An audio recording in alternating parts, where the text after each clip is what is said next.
Monterey number 1, 06.7 Energy FM. Panggan. Huwag mo sabihin radyo, sabihin mo. Bakit? Pag sinabi kong radyo? Ha? Pag sinabing radyo? Oo. Hindi pwede. Hindi Bakit? pwede yung mga ganyan eh. Kasi diba, you are being instructed not to say radio. Sige na. Ay, Yan. sige. Yan. Galit ka na naman. Umpisa ng araw, Sorry. Sorry. Kaya chika, how's your Friday? Well, Papa Jackson, ang Friday ko ay, ano naman, normal na masaya naman. Ibig sabihin normal ang pagiging masaya sa'yo. Oo naman. Dapat lang naman na normal sa ating lahat ang maging masaya. Cute yan ha. May mga Diba? tao kasi na normal yung pagiging busangot. Ay, oo, meron. Oo. Ano pag kailangan matanggapin na lang? Hindi, siguro ganun sila pinanganak. Pero, diba, Normal nga, natural sa kanya. oo, kaya lang, parang kung ibabase natin to sa kung ano yung dapat, di ba? Dapat hindi. Oo, dapat kahit paano man lang nakangiti ka or at least hindi ka man lang nakadagdag sa kaburyungan ng mundo, sa bad vibes ba, di ba? So, Pag-usapan ka natin yan. bakit? May mga taong normal yung pagiging busangot. Pero di ba, pwede mo naman silang maimpluwensyahan. Normal yung pagiging busangot, ikaw normal ang pagiging masaya. Ako suplado ako, normal sa akin yun. Hindi ako nag-e-effort sa part na yun. Well, May mga tao, yung hindi mo pag-e-effort, may mga tao normal yung pagiging mainggitin. oo nga, oo. May mga taong ganyan. Normal yung pagiging mainggitin. Nakakalungkot, di ba? May mga tao na normal sa kanila ang pagiging emotional, Yan. di ba? Iyakin. Iyakin. Di ba? Konting ano lang. May mga taong normal yung mapanira sa kapwa. Yan! Yan. May mga... Normal yung patanga-tanga. Yan. Di ba? Inggitero, mainggitin. Yung mga normal. May mga taong normal yung pagiging touchy. Yan, clingy. May Yan, mga taong normal yung pagiging melodramatic. Correct. Yung walang ibang ginawa kundi humanap ng kadramahan, di ba, sa eksenang masaya. Totoo Hello sa mga ganyang girlfriends. Yung walang ibang ginawa kundi magtampo. Oo, Yan. diba? Oo. Yung nagtatawanan kayo, nagkikilitian kayo, tapos bigla na lang may ipapasok na kung ano. Oo, yung Kaya KJ. Bakit mo naisip yan? Di ba? Ba't mo na... Hindi natin naiintindihan. Sige nga, ano pa may normal? Iba-ibang klase mga tao. KJ, ikaw masayahin ka. Masayahin. There are times na, medyo...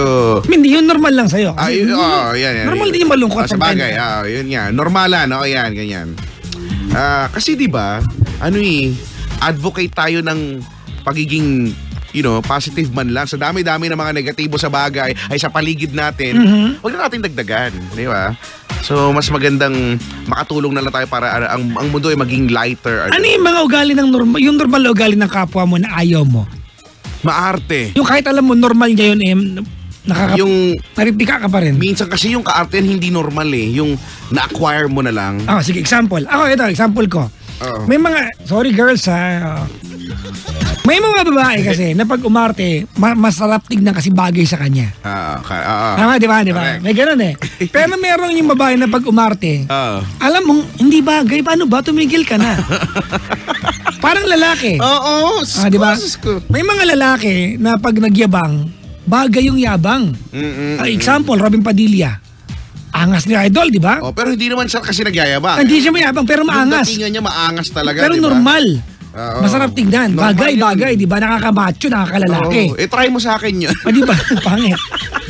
Di ba? I-try mo sa akin, tol. Di ba? Di ba, Idol? Baguwaks yun, di ba? Tama, hindi pala siya mayabang. Hindi ko- Si Idol, hindi ko kaya yan. macho Oo. at tigasin. Oo. Normal yun no? Yung mga ganon. Ano pa ba? Yung mga, hindi ko alam, yung mga konyotik sa paligid, no? Yan. Yung Halimbawa, mga konyos ko, Lord. may binabagay na bagiging konyo. Kung pinanganak, di ba? Kung pinanganak ka talaga sigurong ganyan at yun yung tapas ng dila mo, okay lang. Pero yung, kung nagkaroon ka lang ng kaibigan na mga, o kaya nakapagtrabaho ka lang sa kung saan. Pag-usapan natin, halimbawa si Sheena. Tinry niya magkonyo, mabubusit ako. Oo. So, Yan. bubunutan ko ng bagang yan pagka... Ano? Di ba? Nga. Di ba? Gagaronin ko yan. Pag si Sheena, halimbawa, tinry niya magkonyo-konyo ha. Konyo. Mapikon ako dyan, di ba? Oo. Pahirang ko ng kulangot sa lips yan.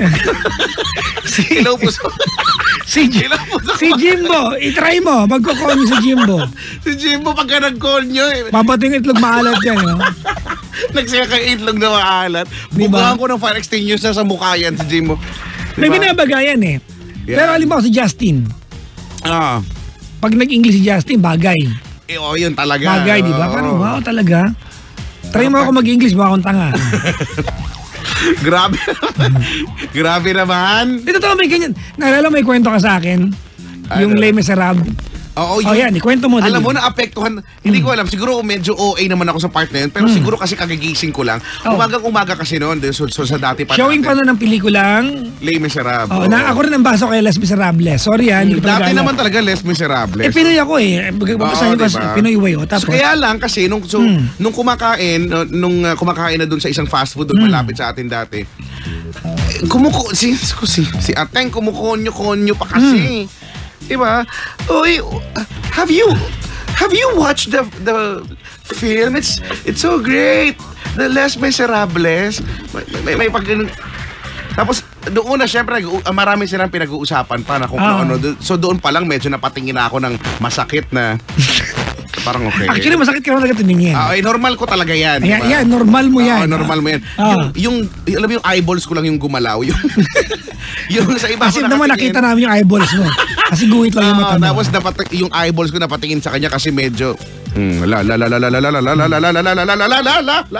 napapagganon ako. Tapos ganyan siya kwento-kwento, ganyan. You should watch it. Parang kala mo si Chris Aquino yung nagsasalita ganun. Tapos pagdating, tapos tinanong yung isa, hindi, ano daw ba yung film? Sabi yung Les Miserables. Wala na ako ng gana sa pagkain. Pag ganun ba, are you compelled na makialam hindi Les Miserables? Hindi naman, pero wala. Pero halimbawa ako yung babae. Kagigising ko lang kasi. Halimbawa, ayoko maniwala na kagigising mo lang. Normal ba? Tumigil ka. Umaga yun kasi. Halimbawa, ako yung babae nagsabi noon. Les Miserables. At nandun ka. Syempre, pag ba napatingin ako sa'yo, mararamdaman ko ba na umirap ka? Ganun ba yung reaction mo? Kung naabutan mo kung nakatingin, di ba? Kung, di ba? Kasi hindi naman, ba't ka naman titingin sa akin, di ba? Hindi naman. Halimbawa, napatingin ako lang sa'yo. Makikita ko ba sa reaction mo na, tanga naman ba? Posible. Kasi ako, ano ba? Minsan madali ako mabasa eh. Talaga? Madali ako mabasa kung kailan ka bad trip? Pag-buisit, talaga? Kahit itago ko, yung kahit feeling ko, natatago kong bad trip. Ako hindi. Kasi nanginginig-ginig yung panga ko, ganyan. Buisit? Nanginginig yung mga baby fats ko, ganyan. Wow! Yung baby, hindi na sila lumaki. Baby.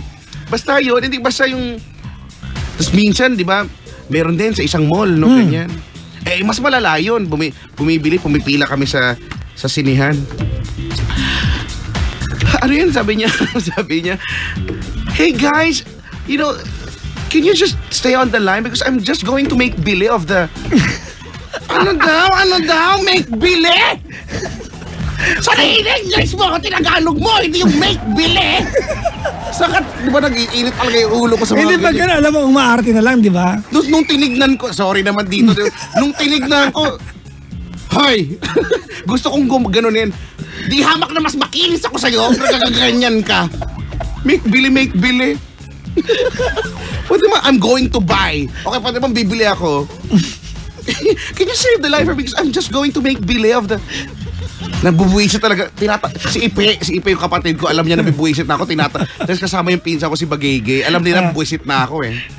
Tinatawanan nila ako. Ending, nung matagal pa naman yung showing, nag-ano muna kami, food court.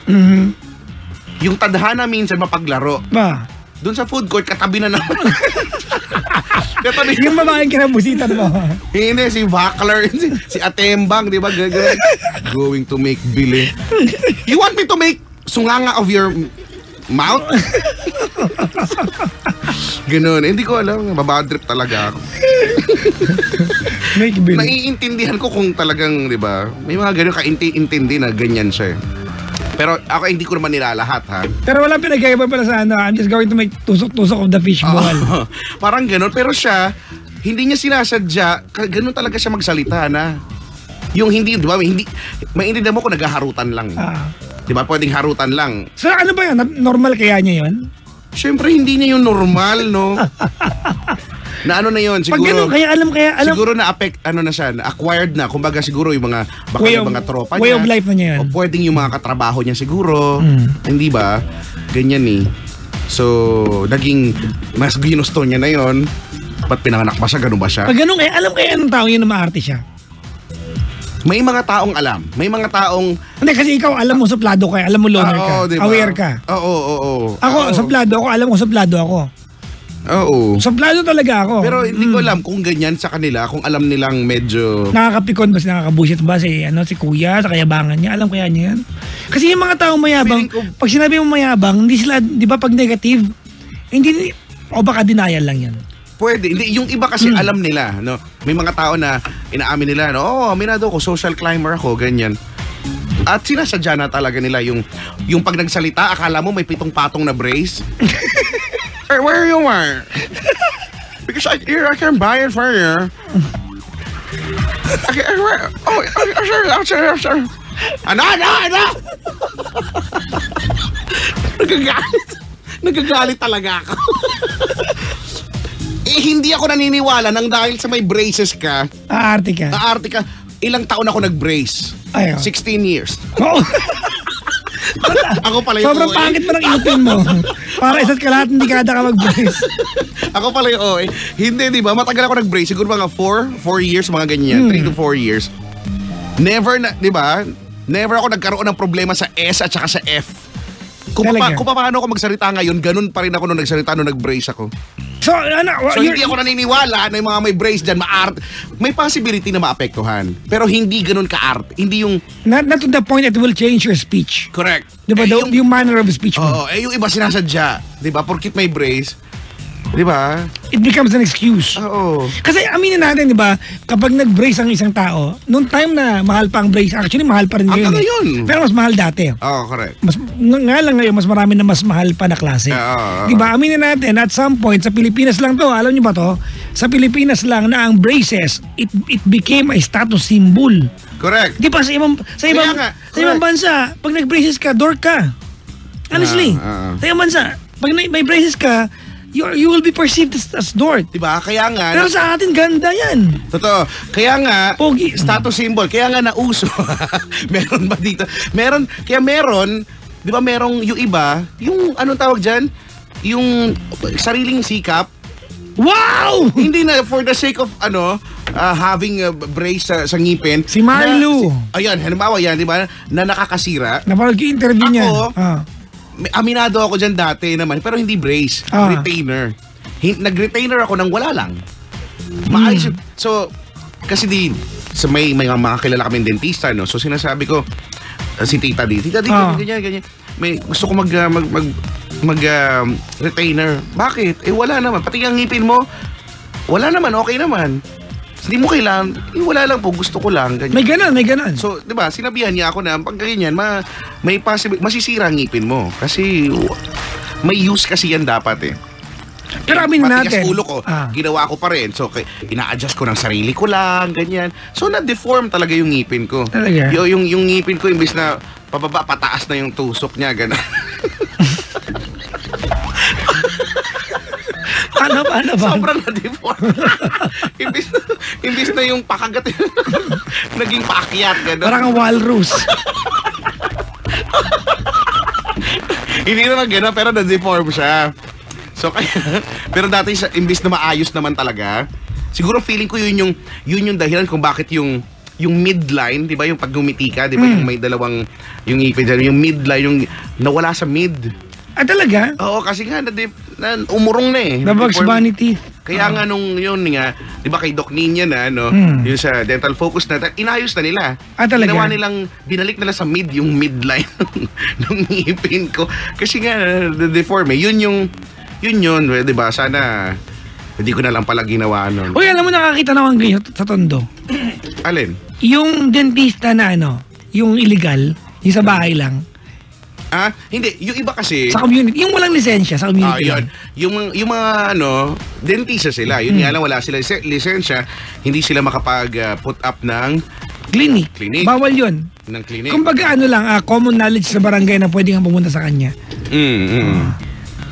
Kailan lang may na-raid eh. Bawal kasi yun eh. So may mga ganyan. Alam mo naman, syempre, Pinoy, di ba? Halimbawa, mga kakilala. Yan. Bubunutan, doon na lang sa, yung doon lang. Sa bakuran lang, ganyan. No? Yung mga ganyan.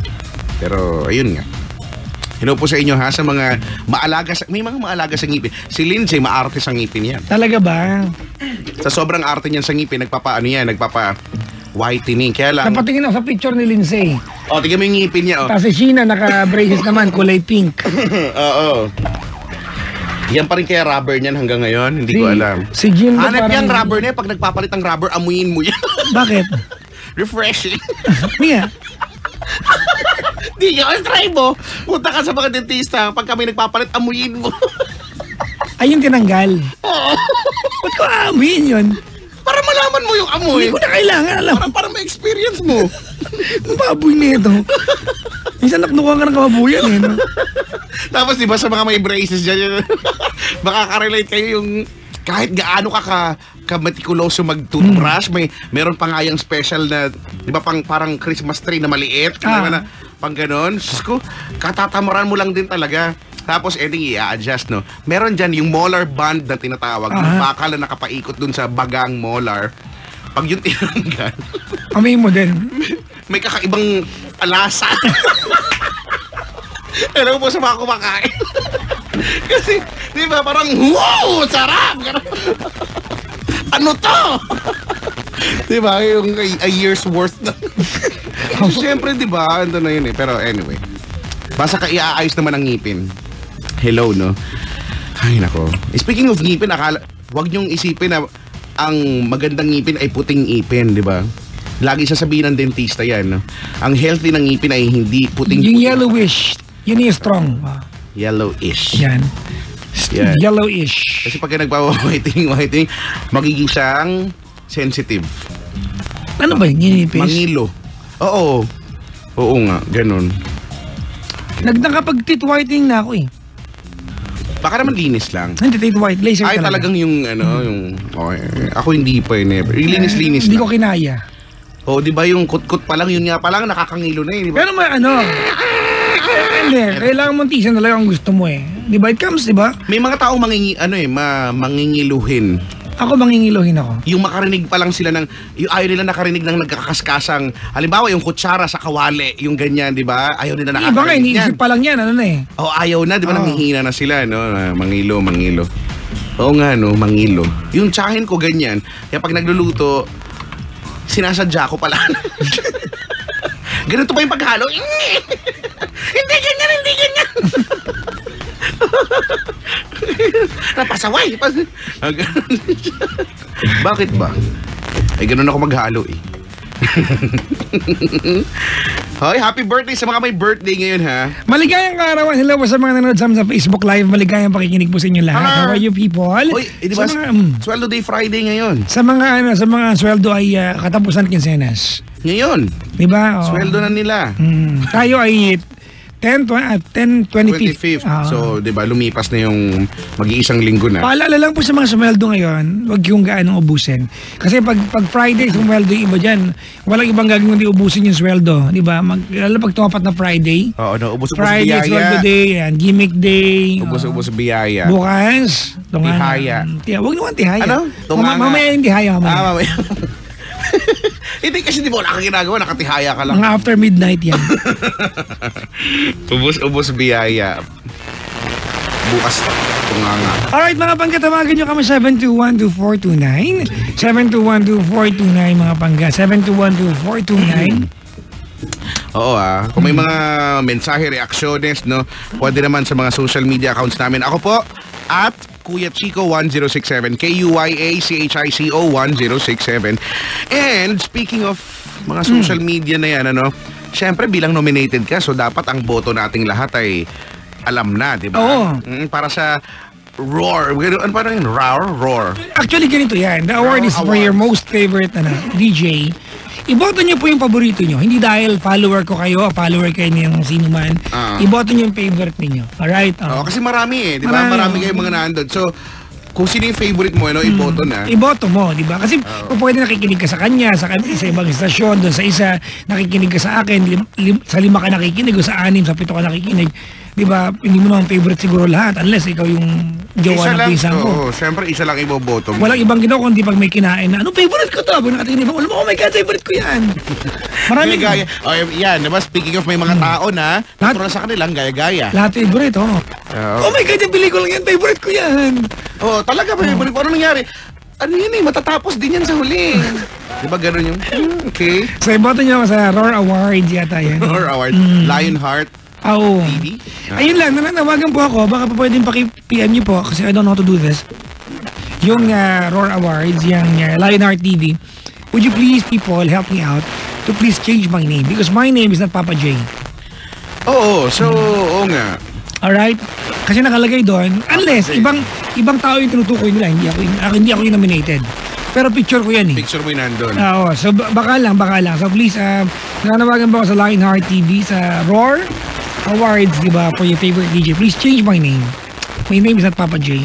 My name on Energy FM is Papa Jackson. Correct. Sometimes Ding Dong Dantes. I don't know. Basta, talaga, mga twice a week siguro yan. Sometimes Maria Osawa, ganyan. Wow! Wow. Wow! Oh, ha? Ayaw mo ng Peter North? Ganun. Wow! Cyrus Cyrus. Hindi ko na kilala si Peter North. Hindi, Cyrus Hindi si Marlo Marlo? Ha? Hindi, si Marlo. Ano na yung pangalan niya? Sander Ford. Di ba? Sino kilala. Aminin mo ang pogi ng lolo mo. Si Sander Ford, no? Yung picture niya kumalat ang pogi ng lolo mo. Pero wala pa siya nung kasi di ba maga-maga pa yan yata. Hindi, baka magaling na. Magaling na ba? Magaling na. Laman yun lang basta sa picture eh. Si Sander Ford. Sander Ford. Barang lolo mo yan. Diba, no? Oo, ang daming pinagod. Sino ba si Peter North? Basta! Nasa kanta yan ng parokya ni Edgar. Si Peter North. Kilala yan, si Beo nasa labas. Kilala niya si Peter North. Sino si Peter North? Sino? Mukha akong tanga dito, brad, ha? Hindi search mo, baba! Bakit? Marami ng paraan ngayon para malaman mo yung mga bagay-bagay. Sino si Peter North? Peter North. Yung mga nasa Facebook Live, malamang kilala nila yan. Si Peter North. Sino si Peter North nga? Star siya. Peter North. Tingnan mo, yung mga estudyante dito, alam nila, hindi nila kapanahunan, pero... Hayop ka, porn star to, ha? Bastos ka. Di ba? Nakalagay dito, Peter North, Canadian pornographic actor. Yun nga yan. Malang yung buhay ito. Kasi sabi mo Maria Osawa eh. Ikaw siya nag-umpisa pagkatapos ako yung aanuhin mo. Siya sige, play tayo ng tawagan nyo po kami 7212429 7212429 mga pangga, tawagan nyo kami. We are number 1 6.7 Energy FM Pangga. Huwag mo sabihing radyo, sabihin mo